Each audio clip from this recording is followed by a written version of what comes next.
Episode 106। Raina ने बहुत ही उदासी भरे लहजे में कहा, हमारी थोड़ी ही देर बात हुई थी कि उन्हें फ़ोन आ गया। उनकी बेटी का फ़ोन था। उन्होंने बताया कि वो उसे लेने एयरपोर्ट जा रहे हैं। ये सुनते ही वर्चस्व एकदम से चुप हो गया। उसकी नज़रें टेलीविज़न स्क्रीन पर टिक गई। वो अपने ख्यालों में खोया हुआ कुछ अनमना सा लग रहा था। पिछले कुछ दिनों में रैना और वर्चस्व के बीच एक मजबूत रिश्ता बन गया था।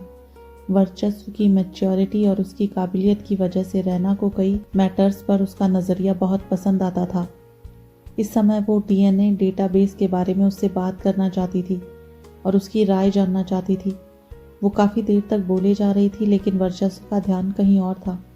रैना ने उसे हिलाते हुए आवाज़ लगाई, वर्चस्व, वर्चस्व। वो अचानक चौंक कर होश में आया और उसने रैना की तरफ देखा।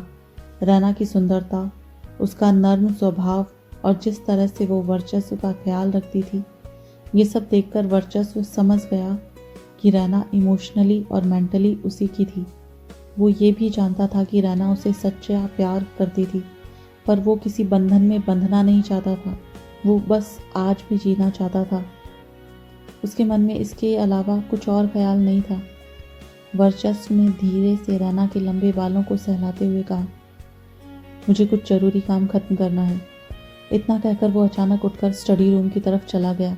उसके अचानक चले जाने से रैना के दिमाग में ओवर थिंकिंग का कीड़ा फिर से कुलबुलाने लगा। वो पता नहीं किन ख्यालों में खो गई। उसने मन ही मन अपने आप से सवाल किया, कुछ तो गड़बड़ है। कहीं ऐसा तो नहीं कि वर्चस्व मुझसे प्यार नहीं करना चाहता, या कहीं ऐसा तो नहीं कि वो अभी तक अपनी एक्स को भुला नहीं पाया। अगर सच में ऐसा हुआ है तो, और अगर वो वापस आ गई तो मेरा क्या होगा? एक बार पहले भी बातों बातों में वर्चस्व की एक्स का जिक्र हो चुका था। इस बारे में सोचकर ही रैना एकदम स्तब्ध रह गई। उसने अपने आप से कहा, कहीं ईशा ही वो तो नहीं जिसे वर्चस्व भूल नहीं पा रहा। रैना की कई बार ललित से मुलाकात हो चुकी थी। वर्चस्व कई बार ललित से बातें करते करते उसके साथ छेड़खानी भी कर रहा था, लेकिन उसने ईशा के साथ अपने पास्ट के बारे में रैना को कभी नहीं बताया था। इनफैक्ट किसी ने भी रैना को इस बारे में नहीं बताया था।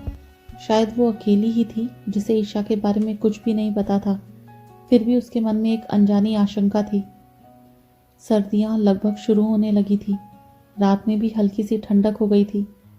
रैना लिविंग रूम के सोफे पर अकेली बैठी थी। उसके मन में वर्चस्व को लेकर उसके स्ट्रांग होते इमोशंस के ख्याल चल रहे थे। सुबह सुबह तकिए के पास रखे गुलाब, पियानो, उनकी इंटीमेसी, ये सब उसे एहसास हो रहा था कि ये सब बातें वर्चस्व के दिल में ईशा के लिए उसकी जो जगह थी, उसके आगे कुछ भी नहीं थी। वो औरत अब भी उसके लिए बहुत ज़्यादा इम्पोर्टेंट थी। रैना का इस बात को लेकर वर्चस्व से बात करने का कोई इरादा नहीं था, क्योंकि वो इस बात को लेकर बिल्कुल क्लियर थी कि वो वर्चस्व के लिए उतनी इम्पोर्टेंट नहीं थी। आजकल वर्चस्व का जो रवैया चल रहा था, उसके बाद वो जानती थी कि वर्चस्व कभी ईशा को भूल नहीं पाया। इसीलिए वो उसके सामने किसी दूसरी औरत के बारे में बात करके अपने आप को शर्मिंदा नहीं करने वाली थी। अगर वो अकेले ही रहना चाहता था तो रैना भी उसे पूरी प्राइवेसी देगी। रैना ने चुपचाप उठकर डिनर बनाया और ये सोचकर कैसरोल में रख कर डाइनिंग टेबल पर रख दिया कि वो जब भी स्टडी रूम से बाहर आएगा तो उसे डिनर रेडी मिलेगा। सब कुछ करने के बाद वो लिविंग रूम में बैठकर अपनी म्यूज़िक स्टूडियो के फाइनेंसेस को देखने लगी। उसके बाद नहाकर सोने चली गई, जबकि वर्चस्व देर रात तक स्टडी रूम में ही बैठा था। पूरे समय वो धुएं के छल्ले बना रहा था। उसके सामने रखा ऐश ट्रे सिगरेट के टुकड़ों से भर चुका था। आखिरी सिगरेट खत्म करते ही उसने सिगरेट का डब्बा मसलकर फेंक दिया। उसकी आंखें थकने लगी थी। तब उसे एहसास हुआ कि उसे काफ़ी देर हो गई थी। वो तुरंत ही स्टडी रूम से बाहर निकल गया। जब वो बाहर आया तो उसने देखा कि ड्राइंग रूम में हल्की रोशनी थी। तभी उसका ध्यान टेबल पर रखे कैसेरोल पर गया।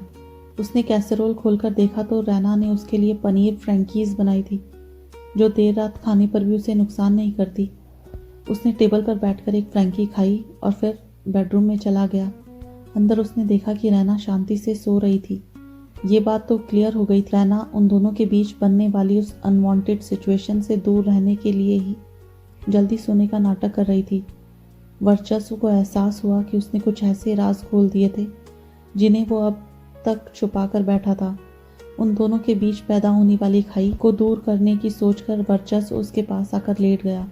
उसने रैना को बाहों में भर लिया और धीरे से फुसफुसाते हुए कहा, उठो ना रैना। उसकी आवाज़ बहुत ज़्यादा सॉफ्ट थी। रैना ने धीरे से करवट ली और कहा, प्लीज़ सो जाओ वर्चस्व, आज मेरा मूड नहीं है।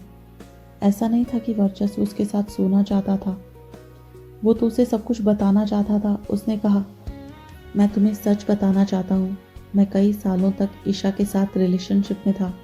वो मिस्टर ललित कौशिक की बेटी है।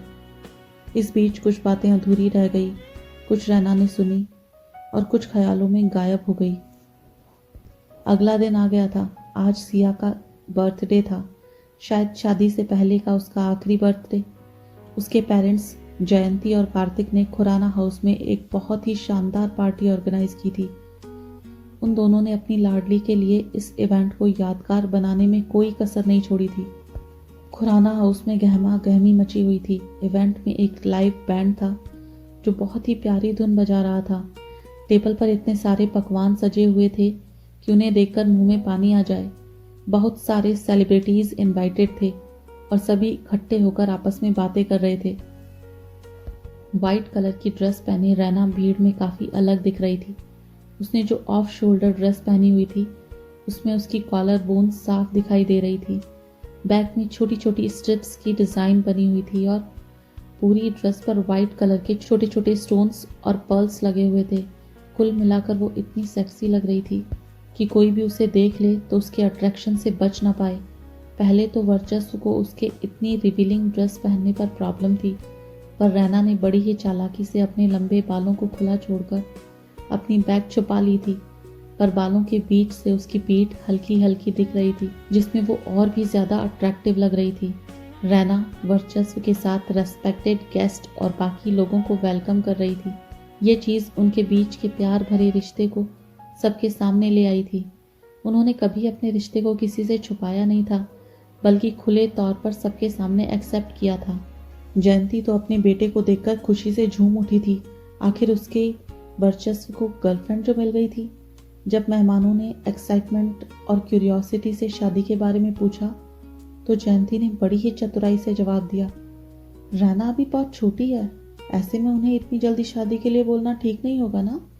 उसकी बातें बता रही थी कि वो इन दोनों के बारे में कितना सोचती थी, पर उसकी आंखों में अपने बेटे के लिए चिंता की हल्की झलक भी थी। जयंती के मन में बहुत सारे सवाल उमड़ घुमड़ रहे थे। उसे ये तो पता था कि वो दोनों लिव इन में थे, तो फिर रैना अब तक प्रेग्नेंट क्यों नहीं हुई थी। एक बार जयंती की सोच की ट्रेन शुरू हुई तो उसने रुकने का नाम ही नहीं लिया।